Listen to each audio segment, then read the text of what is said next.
Okay, yes, everyone. So the topic that we were going through was biomolecules और biomolecules में हमने carbohydrates complete कर लिए थे और हम proteins के बारे में discuss कर रहे थे. In the previous lectures of ours, we have talked about alpha amino acid, which is the you can say the basic molecule to form protein. Right protein को फॉर्म करने के लिए जो बेसिक स्टार्टिंग मॉलिक्यूल रिक्वायर्ड होता है that is your alpha amino acid.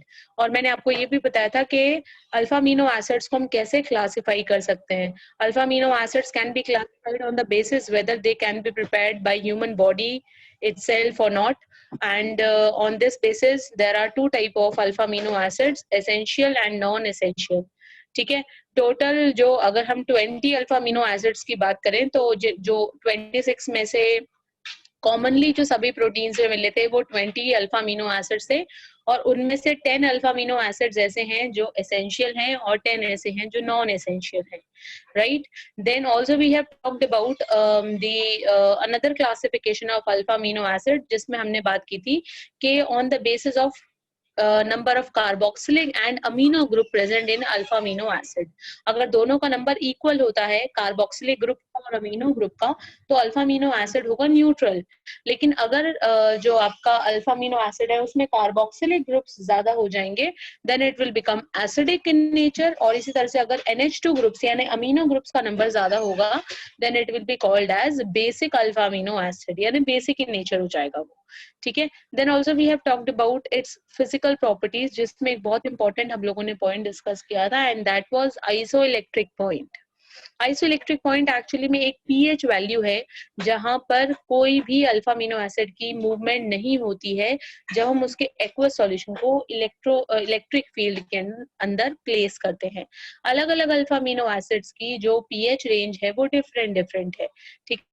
बात समझ में आ गई. तो ये सारी चीजें जो है हम ऑलरेडी डिस्कस कर चुके हैं कैसे अल्फा अमीनो एसिड्स की जो फिजिकल प्रॉपर्टीज है बाकी गामा अमीनो एसिड या बीटा अमीनो एसिड से या फिर सिर्फ अमाइंस और सिर्फ कार्बोक्सिलिक एसिड से डिफरेंट है ये भी हम डिस्कस कर चुके थे in our previous lecture.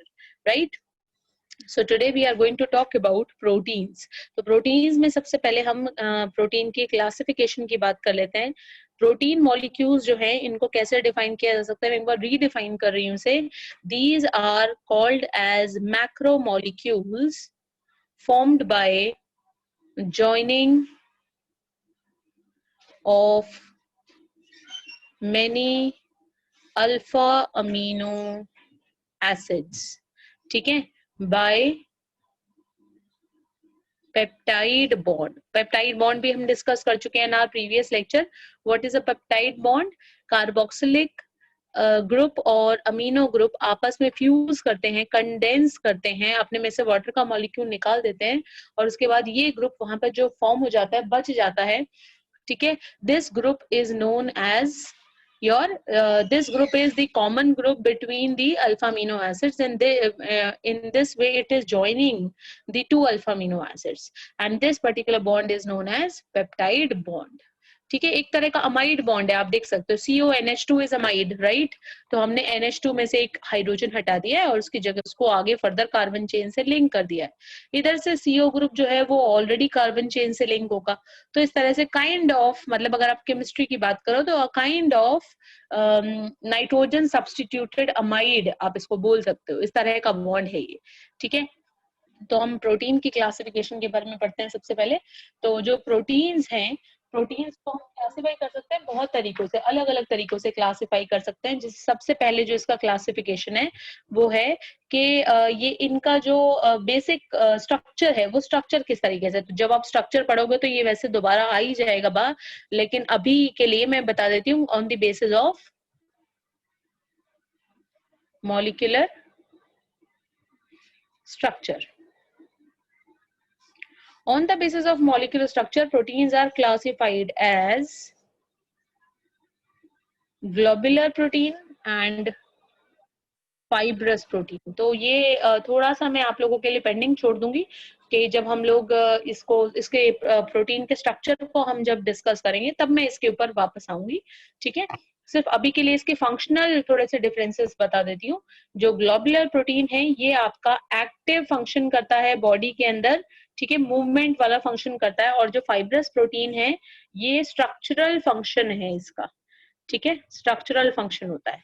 Globular protein का एग्जाम्पल है जैसे ग्लोबिन, और फाइब्रस जो प्रोटीन है इसका एग्जाम्पल है myosin which is present in muscles, ठीक है, या फिर keratin which is present in your hairs. तो ये जो है स्ट्रक्चरल फंक्शन प्रोवाइड करते हैं, लेकिन इनका बेसिकली मॉलिक्यूलर स्ट्रक्चर कैसे डिफरेंट है ये हम तब समझेंगे जब हम स्ट्रक्चर को डिटेल में स्टडी कर चुके होंगे। Second, we can also classify them on the basis of chemical composition, ठीक है, on basis of chemical composition. तो केमिकल कॉम्पोजिशन के बेसिस पे कैसे क्लासिफाई करते हैं, यहाँ पर आपके जो है 3 तरह के प्रोटीन्स आएंगे। One is your simple protein, another one is conjugated proteins and the last one is derived proteins, ठीक है।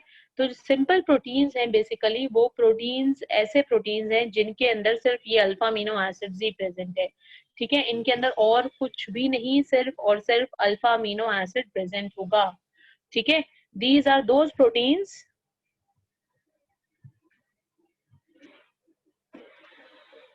which on hydrolysis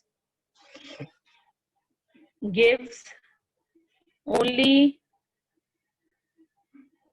alpha amino acids and no other product. Are you getting it? तो सिर्फ alpha amino acid अगर present है किसी protein के अंदर तो इस तरह के प्रोटीन को क्या बोलते हैं, सिंपल प्रोटीन कहते हैं, ठीक है। जैसे आपका ग्लूटेनिन हो गया, ग्लूटेनिन नाम का एक प्रोटीन प्रेजेंट होता है हमारे व्हीट के अंदर, ग्लूटेन, ओके। देन जो एल्ब्यूमिन होता है, एल्ब्यूमिन आप लोगों को पता है एक व्हाइट जो है उसके अंदर प्रेजेंट होता है, ठीक है। इसके अलावा ऑक्सीजनिन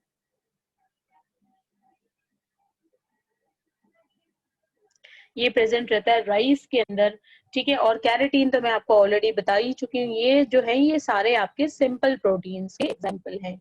कंजुगेटेड प्रोटीन्स क्या है? कंजुगेटेड प्रोटीन्स ऐसे प्रोटीन्स हैं जिनके अंदर जब जिनकी हाइड्रोलिसिस करते हैं तो उनके अंदर अल्फा अमीनो एसिड्स के अलावा भी कोई पार्ट यानी कोई और मॉलिक्यूल वहां पर फॉर्म होता है, वहां पर और प्रेजेंट होता है, ठीक है। These are those proteins which give non protein part on hydrolysis along with alpha amino acids, ठीक है।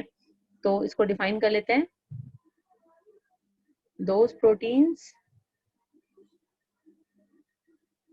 which give non protein part along with alpha amino acids on hydrolysis, ठीक है। और जो नॉन प्रोटीनियस पार्ट होता है उसको कहा जाता है प्रोस्थेटिक ग्रुप, प्रोस्थेटिक ग्रुप, ठीक है। जो प्रोस्थेटिक ग्रुप है वो अलग अलग तरीके से हो सकता है, वो आपका न्यूक्लिक एसिड भी हो सकता है यानी डीएनए आरएनए वाला पार्ट भी हो सकता है। इसके अलावा शुगर्स भी हो सकती हैं। जो शुगर्स वाले प्रोटीन होते हैं उनको फिर हम ग्लूकोप्रोटीन्स कह देते हैं, ठीक है, जिनके अंदर कोई कार्बोहाइड्रेट अटैच हो। अगर फैट्स अटैच हो जाते हैं तो लिपोप्रोटीन्स कह दिया जाता है। लिपिड्स भी प्रेजेंट हो सकते हैं। इसके अलावा आपके फॉस्फोरिक एसिड के रेजिड्यू, ठीक है, फॉस्फोरिक एसिड रेजिड्यूज ये भी as a prosthetic group present हो सकते हैं। और मेटल भी प्रेजेंट हो सकता है, क्रोमोप्रोटीन जिनको हम बोलते हैं। तो क्रोमोप्रोटीन जो है वो प्रेजेंट होंगे अगर किसी तरह से कलरिंग सब्सटेंसेस जैसे प्रेजेंट होंगे, जैसे प्रोटीन प्रेजेंट होंगे। जैसे हीम है, हीम ग्लोबिन के साथ लगा दो तो हीमोग्लोबिन बन जाता है। ये जो हीम पार्ट है इसके अंदर क्या प्रेजेंट है, आयरन प्रेजेंट है। तो इस तरह से आपके कॉन्जुगेटेड प्रोटीन्स के अंदर ये जितने सारे सब लिखे हुए हैं these are all prosthetic groups, non proteinous part, ठीक है। अच्छा जी, इसके बाद एग्जाम्पल हो गया, मतलब सॉरी नेक्स्ट कैटेगरी जो आ गई वो है derived proteins. Now what are these derived proteins? Derived proteins क्या होते हैं? ये वो प्रोटीन्स हैं बेसिकली जो हम किसी सिंपल या किसी कॉन्जुगेटेड प्रोटीन की जब हाइड्रोलिसिस करते हैं एसिड या अल्कली के साथ या एंजाइम के साथ, तो जो डिग्रेडेशन प्रोडक्ट्स मिलते हैं ना, ठीक है, उन डिग्रेडेशन प्रोडक्ट्स को डेराइव्ड प्रोटीन्स कहा जाता है। मतलब इनकी जब आप हाइड्रोलिसिस कर रहे हो, हाइड्रोलिसिस करने के बाद आपको कुछ चीजें मिल गई और जो प्रोटीन का पार्ट बच जाता है, यानी जो पूरा कंप्लीट हाइड्रोलिसिस ना होते हुए ये पार्ट आ जाता है, उसको हम क्या बोल देते हैं? We call it as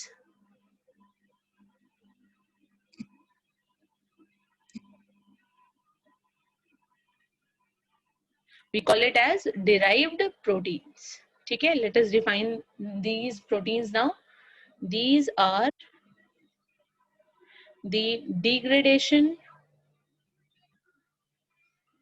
products obtained on partial hydrolysis. Complete hydrolysis नहीं करनी है। कंप्लीट हाइड्रोलिसिस कर दोगे तो फिर वो क्या रह जाता है? कंप्लीट हाइड्रोलिसिस के बाद आपका अल्फा अमीनो एसिड बचेगा और साथ में नॉन प्रोटीनियस पार्ट बच सकता है अगर कंजुगेटेड है तो। ठीक है, on partial hydrolysis of simple और कॉन्जुगेटेड प्रोटीन। जो आपका जो प्रोटीन का मॉलिक्यूल होता है ना, वो एक सिंपल मॉलिक्यूल नहीं है बेटा। ऐसा नहीं है जैसे स्टार्च है, स्टार्च की हाइड्रोलिसिस आप करोगे ना तो आपको सिंपल क्या मिल जाएंगे? अल्फा डी ग्लूकोज मिल जाएंगे। लेकिन जो प्रोटीन्स होते हैं ना, वो प्रोटीन इतने सिंपल नहीं होते। Proteins are very complex molecules, that is why the name is given to it as macro molecule. बड़ा मॉलिक्यूल भी है और बहुत ही कॉम्प्लेक्स मॉलिक्यूल है। तो ये जब आप प्रोटीन की हाइड्रोलिसिस करना शुरू करते हो, ठीक है, स्टेप बाय स्टेप उसकी हाइड्रोलिसिस होती है। पहले जब है प्रोटीन्स टूटते हैं तो प्रोटीन की हाइड्रोलिसिस के बाद प्रोटियोसिस नाम के मॉलिक्यूल्स बनते हैं। फिर वो और छोटे होंगे, पेप्टॉन्स बनेंगे। फिर वो और छोटे होंगे, पॉलीपेप्टाइड बनेंगे। और जब पॉलीपेप्टाइड्स आप और फर्दर जब टूटेंगे और ज्यादा उनकी हाइड्रोलिसिस आप करोगे, तब जाके आपको क्या मिलेंगे? ओलिगोपेप्टाइड मिलेंगे, डाइपेप्टाइड, ट्राइपेप्टाइड, ये सब मिलेंगे। फिर वो जाके लास्ट में टूट के अल्फा अमीनो एसिड बनाएंगे। यानी कि मैं कुछ इस तरीके से आपका रिप्रेजेंट कर सकती हूँ। ड्राई प्रोटीन पे मैं वापस आऊंगी, ठीक है, कि अगर हमारे पास स्टार्टिंग में क्या है? अल्फा अमीनो एसिड है, ठीक है। अल्फा अमीनो एसिड आपने लिया। अल्फा अमीनो एसिड के मॉलिक्यूल जब आपस में जुड़ते हैं तो क्या बनाते हैं? याद है आपको? वो बनाते हैं डाइपेप्टाइड। शुरुआत यहीं से होती है। डाइपेप्टाइड आगे चेन बढ़ती जाती है, फिर जाके बन जाता है ओलिगोपेप्टाइड। ठीक है, ओलिगोपेप्टाइड और फर्दर आपस में जुड़ते रहते हैं और क्या बना देते हैं? पॉलीपेप्टाइड। यानी कि एक ऐसी चेन बन जाती है कुछ इस तरह से या कुछ इस तरीके से, कोई भी तरह की चेन हो सकती है जिनके अंदर बहुत सारे 100, 200, 300 अल्फा अमीनो एसिड आपस में जुड़ के एक लंबी सी चेन बना देते हैं। ठीक है, अब ये जो पॉलीपेप्टाइड्स है ना, ये आपस में कई पॉलीपेप्टाइड्स एक दूसरे के साथ मिलके थोड़ा और कॉम्प्लेक्स मॉलिक्यूल बनाते हैं जिसको कहते हैं पेप्टॉन्स। कॉम्प्लेक्सिटी बढ़ जाएगी यहाँ से यहाँ तक आने में। पेप्टॉन्स फिर आपस में जब मिल जाते हैं तो वो बनाते हैं प्रोटियोजेज। और फिर इन प्रोटियोसिस से अल्टीमेटली जाके क्या बनता है? प्रोटीन बनता है। तो बहुत कॉम्प्लेक्स है, बहुत कॉम्प्लेक्स स्ट्रक्चर, सिंपल नहीं है। तो जब आप इसको तोड़ना शुरू करोगे तो पहले क्या बनेगा? प्रोटियोजेस बनेंगे, फिर क्या बनेगा? पेप्टॉन बनेंगे, फिर क्या बनेगा? पॉलीपेप्टाइड बनेंगे। और ये जो तीनों पार्ट बनते हैं ना, इन तीनों पार्ट्स को डिराइव्ड प्रोटीन्स का नाम दिया जाता है। जब हम प्रोटीन्स को क्या कर लेते हैं? हाइड्रोलिसिस करते हैं। कंप्लीट हाइड्रोलिसिस नहीं करनी, यानी यहां तक नहीं जाना, बल्कि पार्शियल हाइड्रोलिसिस करनी है, बीच में ही रुकना है। तो जो अलग अलग ये जो फ्रेगमेंट्स मिलते हैं, ये जो पार्ट्स मिलते हैं, प्रोडक्ट्स मिलते हैं, इन्हीं प्रोडक्ट्स को, इन्हीं पार्ट्स को, इन्हीं फ्रेगमेंट्स को डिराइव्ड प्रोटीन्स कहा जाता है। आगे सबको समझ में? तो अगर आपसे कोई पूछे, कोई एग्जाम्पल दीजिए, these are the examples only. proteoses, peptones, polypeptides, these are examples of derived proteins. Understood? आ गया समझ में? अच्छा जी, अब आगे हम इससे आगे डिस्कस जो करेंगे वो है द स्ट्रक्चर ऑफ प्रोटीन। जैसे मैंने आपको कहा कि प्रोटीन का जो स्ट्रक्चर है वो बहुत ही ज्यादा टिपिकल है, बहुत ही ज्यादा कॉम्प्लेक्स स्ट्रक्चर है, तो इसीलिए उसकी कॉम्प्लेक्सिटी को रिड्यूस करने के लिए और उसको अच्छे से समझने के लिए थोड़ा सुपरफिशियली हमें जाना पड़ेगा, बहुत ज्यादा डिटेल में तो हम नहीं जा पाएंगे, but yes still we are going to talk about the type of forces present in between, ठीक है, किस तरह से उसका स्ट्रक्चर हो सकता है। तो ये सारी जो है स्ट्रक्चरल इंफॉर्मेशन हम ऑब्टेन करेंगे। अब नेक्स्ट टॉपिक में जो है हमारा स्ट्रक्चर ऑफ प्रोटीन। तो जो प्रोटीन है उसका जो स्ट्रक्चर है उसको 4 लेवल्स पे स्टडी किया जाता है। प्राइमरी लेवल या प्राइमरी स्ट्रक्चर बोलते हैं जिसको, secondary level again called as secondary structure, tertiary level, ठीक है, जहां पर जाके आपके प्रोटीन की 2 फॉर्म्स बनती हैं, ग्लोबुलर फाइब्रस, उससे पहले कुछ नहीं है, उससे पहले कोई प्रोटीन नहीं है, प्रोटीन यहाँ से शुरू है, टर्शरी से, टर्शरी लेवल से, and then finally quaternary level, ठीक है। तो ये 4 अलग अलग लेवल्स है जिनमें हम प्रोटीन के स्ट्रक्चर को स्टडी करेंगे। बात समझ में आ गई है? जैसे आप लोग जब स्कूलिंग कर रहे हैं, स्कूल में स्टडी करते हैं, जब शुरुआत करते हैं तो वो प्राइमरी विंग से होता है, राइट, जो जिसमें आपके पीआरटीज प्रेजेंट होते हैं, जो मदर टीचर्स भी जिनको कहा जाता है दे आर प्रेजेंट, तो वो प्राइमरी लेवल की आपको इन्फॉर्मेशन देते हैं, यानी कि आप कैसे लेटर की फॉर्मेशन करोगे, ए कैसे लिखना है, बी कैसे लिखना है, आपको लेटर से, आपको अलग अलग तरह के स्वर व्यंजनों से, ठीक है, आपको काउंटिंग से, जो आपके अलग अलग डिजिट्स होते हैं उनसे आपका इंट्रोडक्शन कराते हैं प्राइमरी लेवल पे। तो हम प्राइमरी लेवल के प्रोटीन के स्ट्रक्चर में क्या पढ़ेंगे, हम यही पढ़ेंगे कि बेसिकली जो प्रोटीन है ना वो कौन से अल्फा अमीनो एसिड से बना हुआ है। अल्फा अमीनो एसिड आपस में जुड़े हुए हैं तो वो किस बॉन्ड से जुड़े हुए हैं, किस तरह की फोर्सेस वहां पर प्रेजेंट है, तो ये प्राइमरी लेवल हो जाएगा, ठीक है। फिर जब हम सेकेंडरी लेवल तक पहुंचेंगे तो सेकेंडरी लेवल कौन सा होता है आपका, स्कूल में सेकेंडरी लेवल का मतलब है आपका 6 to 8, जैसे मिडिल क्लास जिसको बोलते हैं, मिडिल जो विंग होता है वो वाला हो गया। तो सेकेंडरी जो है वो क्या इन्फॉर्मेशन देता है, सेकेंडरी आपको प्राइमरी से नेक्स्ट लेवल की इंफॉर्मेशन प्रोवाइड करेगा, यानी कि आपने लेटर्स की जो है वो सीख ली, किस तरीके से बनावट होती है, कैसे उनको लिखा जाता है, फिर आप उनसे सेंटेंस फ्रेमिंग करना सीखते हो सेकेंडरी लेवल पे, या फिर आप लेटर्स लिखना सीखते हो, या फिर आप पैराग्राफ बनाना सीखते हो, मतलब आप थोड़ा सा क्रिएटिव होते हो, अपनी तरफ से सेंटेंस बनाते हो। उसी तरीके से जब हम स्ट्रक्चर ऑफ प्रोटीन की बात करते हैं तो हम सेकेंडरी लेवल में ये पढ़ेंगे कि जो अल्फा अमीनो एसिड्स आपस में जुड़े हैं, वो जो रिंग्स बन गई हैं, वो रिंग्स किस तरीके से, वो जो चेन्स है किस तरीके से मोल्ड होंगी, किस तरह की उनकी कन्फर्मेशंस होंगी, उनकी कॉन्फ़िगरेशन क्या होगी, उनकी डिजाइनिंग क्या होगी। भाई क्लास में प्राइमरी लेवल पे छोटे बच्चों ने सबने एक जैसा पढ़ा ABCD, सबने एक जैसा पढ़ा 1 2 3, सबने एक जैसा पढ़ा अ ई उ, ठीक है। लेकिन सेकेंडरी लेवल पे आते आते तब ये जाके क्लासिफाई होना शुरू होता है कि हाँ ये बच्चा बहुत ब्रिलियंट है मैथ्स में, ये बच्चा बहुत ब्रिलियंट है हिंदी में, इस बच्चे की थोड़ी इंग्लिश वीक है।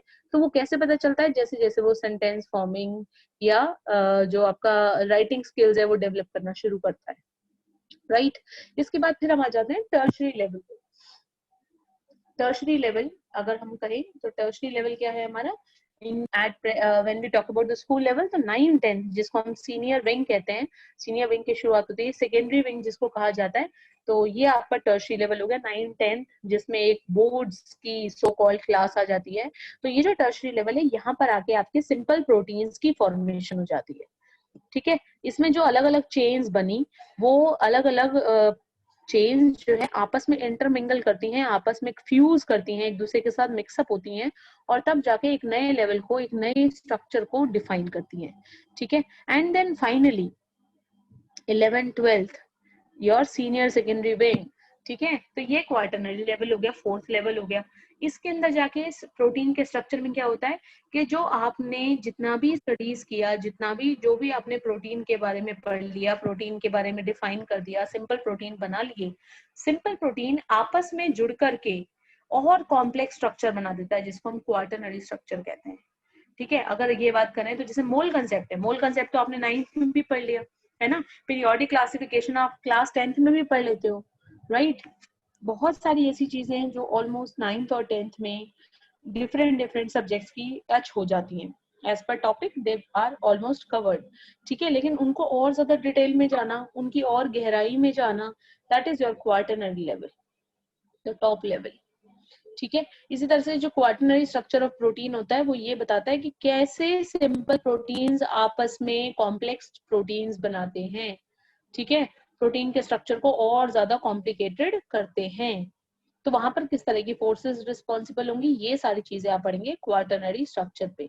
अच्छा जी, एक चीज और मैं बताती हूँ, क्या आपको इसमें प्रिपेयर करना है, यानी as per the point of view of your CBSE boards, जो प्राइमरी और सेकेंडरी लेवल के क्वेश्चंस आते हैं ये प्रोटीन में से, स्ट्रक्चर ऑफ प्रोटीन में से, वो आते हैं कि इनका मतलब क्या है, इनका मीनिंग क्या है। तो आपको इनकी डेफिनेशन के ऊपर फोकस करना है कि what do we mean by primary structure, what do you mean by secondary structure of protein, ये पता होना चाहिए। ठीक है। अच्छा जी, जो इसके अलावा यहाँ पे प्रेजेंट आपको पता होना चाहिए the forces of attraction, forces जो भी जिस भी तरह की प्रेजेंट है, प्राइमरी स्ट्रक्चर में किस तरह की फोर्स रिस्पॉन्सिबल है, सेकेंडरी लेवल पे कौन सी फोर्सेस रिस्पॉन्सिबल है, इस तरह के क्वेश्चंस भी आते हैं।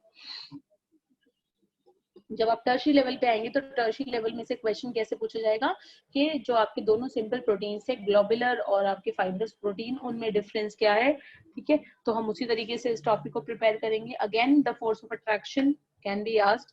और फिर क्वाटरनरी प्रोटीन जो है, वहां से बस ये पूछा जा सकता है कि किसी क्वाटरनरी प्रोटीन का एग्जांपल दीजिए, या पर्टिकुलरली हीमोग्लोबिन की बात करें तो हीमोग्लोबिन के अंदर जो है कितने आपके प्रोटीनियस पार्ट जुड़े रहते हैं आयरन के साथ, इस तरह के कुछ बेसिक से क्वेश्चंस आएंगे।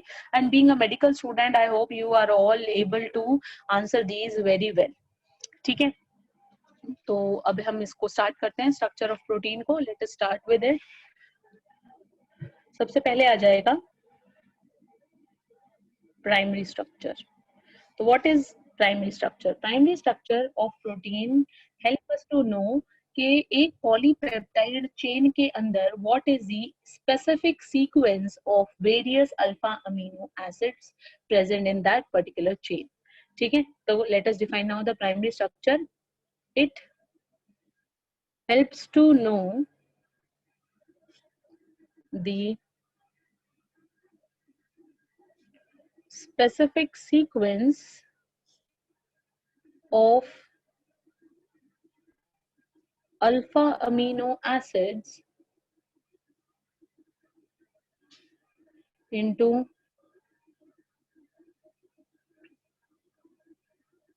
a polypeptide chain। ठीक है, किस पर्टिकुलर सीक्वेंस में, मैं आपको बता दूं, जो आपके पास 20 अल्फा अमीनो एसिड्स हैं जिसमें से 10 एसेंशियल और 10 नॉन एसेंशियल होते हैं, वो आपस में मिलके ना वो क्या बनाते हैं, वो आपस में मिलके पॉलीपेप्टाइड चेन्स बनाते हैं। अब कौन सा अल्फा अमीनो एसिड पहले लगा हुआ है, कौन सा बाद में लगा हुआ है, कौन से तीसरे नंबर पे है, कौन से चौथे नंबर पे है, अगर ये सीक्वेंस भी चेंज हो जाता है ना, तो प्रोटीन का स्ट्रक्चर, प्रोटीन की प्रॉपर्टीज, प्रोटीन के फंक्शन, सब चीजें बदल जाती है। तो हर एक प्रोटीन जो है उसको हाइड्रोलाइज कर करके उसके अंदर कौन सा पार्ट पहला निकला, कौन सा अल्फा अमीनो एसिड दूसरा निकला, फिर तीसरा निकला, तो ये it is a long long long study. ठीक है, it's very much time consuming earlier, but अब तो खैर कंप्यूटर्स के हेल्प से काफी टाइम रिडक्शन हो गया है, बट स्टिल। ठीक है, तो अल्फा अमीनो एसिड जो है उनके एग्जैक्ट स्पेसिफिक सीक्वेंस के बारे में पता लगाता है कौन? प्राइमरी स्ट्रक्चर पता लगाता है। ठीक है, बात समझ में आ गई है। तो ये जो है सबसे पहला जब प्राइमरी स्ट्रक्चर को आइडेंटिफाई किया गया था, तो ये शायद इंसुलिन के प्रोटीन के अंदर जो है वहां से आइडेंटिफाई किया गया था, उसके प्राइमरी स्ट्रक्चर को आइडेंटिफाई किया गया था, जहां तक मुझे ध्यान आ रहा है। ठीक है, तो ये जो है आपको प्राइमरी स्ट्रक्चर में एग्जैक्टली क्या पता चलता है, ये पता होना चाहिए, specific sequence of alpha amino acids. One more thing now, यहाँ पर कौन सी फोर्स रिस्पॉन्सिबल है, ये मैंने आपको बताया था। क्योंकि हम अल्फा अमीनो एसिड्स की बात कर रहे हैं, जैसे सपोज अल्फा अमीनो एसिड एक हमने लिख दिया, दूसरा हमने लिख दिया, तीसरा हमने लिख दिया, इनके बीच में बॉन्ड बना हुआ है ना, उस बॉन्ड को क्या बोलते हैं? अभी अभी बताया था, उस बॉन्ड को क्या बोलते हैं? उस बॉन्ड को बोलते हैं peptide bond. Which bond? Peptide bond. और पेप्टाइड बॉन्ड की केमिस्ट्री क्या थी? केमिस्ट्री थी जी C double bond O, carboxylic group था, जहां एक आपका कोई भी एक्स वाई जेड कोई भी आपका अल्फा अमीनो एसिड होगा, उसमें एक तरफ कौन सा ग्रुप प्रेजेंट होगा? C double O H. और जो दूसरा है उसमें एक तरफ कौन सा प्रेजेंट होगा? NH2। आपस में ये क्या कर देते हैं? आपस में ये दोनों कंडेंस करते हैं। कंडेंस करने का मतलब मैं बता दूं आपको, कंडेंसेशन होती है। Condensation is -H2O water molecule का निकल जाना, एंड या वाटर के अलावा कोई और मॉलिक्यूल भी हो सकता है, पर इस केस में वाटर मॉलिक्यूल निकलेगा, and the two molecules get bonded together. इस तरह की जो रिएक्शंस होती हैं उन रिएक्शंस को कंडेंसेशन कहते हैं। तो CO और NH ये बच जाता है आपका, ये जो बॉन्ड है ये ही यहाँ पर प्रेजेंट है, CONH bond, CONH bond, CONH bond, ठीक है। और इन्हीं की वजह से, इन्हीं पेप्टाइड्स के नामों की वजह से हजारों ऐसे जब आपस में बॉन्ड बन जाते हैं तो उनको हम क्या बोल देते हैं, पॉलीपेप्टाइड बोल देते हैं, ठीक है। तो एक पॉलीपेप्टाइड चेन बन जाती है। बात समझ में आ गई, ठीक है। अच्छा जी, अब इसका थोड़ा रेजोनेटिंग स्ट्रक्चर समझ लें। कार्बोक्सिलिक आपका जो ग्रुप है, C double bond O, planar होने की वजह से sp2 हाइब्रिडाइजेशन की वजह से कुछ ऐसा नजर आएगा। इसी तरह से NH ये हो गया आपका नाइट्रोजन, ऑलरेडी पिरामिडल स्ट्रक्चर होता है, ठीक है ना, तो प्लेनर की तरह से ही आएगा जब वो प्रेजेंट होगा RNH2 में, राइट। अब देखिए रेजोनेटिंग स्ट्रक्चर कैसे बनेगा, ये इलेक्ट्रॉन पेयर यहाँ शिफ्ट हुआ और ये यहाँ चला गया, तो ये इसका रेजोनेटिंग स्ट्रक्चर आप बना सकते हो। CO नेगेटिव चार्ज, ये बॉन्ड ऑलरेडी कार्बन से जुड़ा हुआ है, यहाँ डबल बॉन्ड आ गया, ये नाइट्रोजन हो गया पॉजिटिव चार्ज, ये बॉन्ड बना हुआ है और H बना हुआ है। अब देखो डबल बॉन्ड आ गया ना, अब इस डबल बॉन्ड की वजह से यहाँ पर क्या प्रेजेंट हो सकती है, अलग अलग कॉन्फ़िगरेशंस हो सकती हैं, यानी कि सिस और ट्रांस, ठीक है। बात समझ में आ गई। सिस ग्रुप कब होंगे, सिस तब होगा जब आपका इधर वाला कार्बन चेन ये R ग्रुप है और इधर भी R डैश ग्रुप हम लगा लेते हैं, ये दोनों अगर एक दूसरे से बिल्कुल ऑपोजिट हैं तो ये बन जाएगा ट्रांस, और यही अगर आपका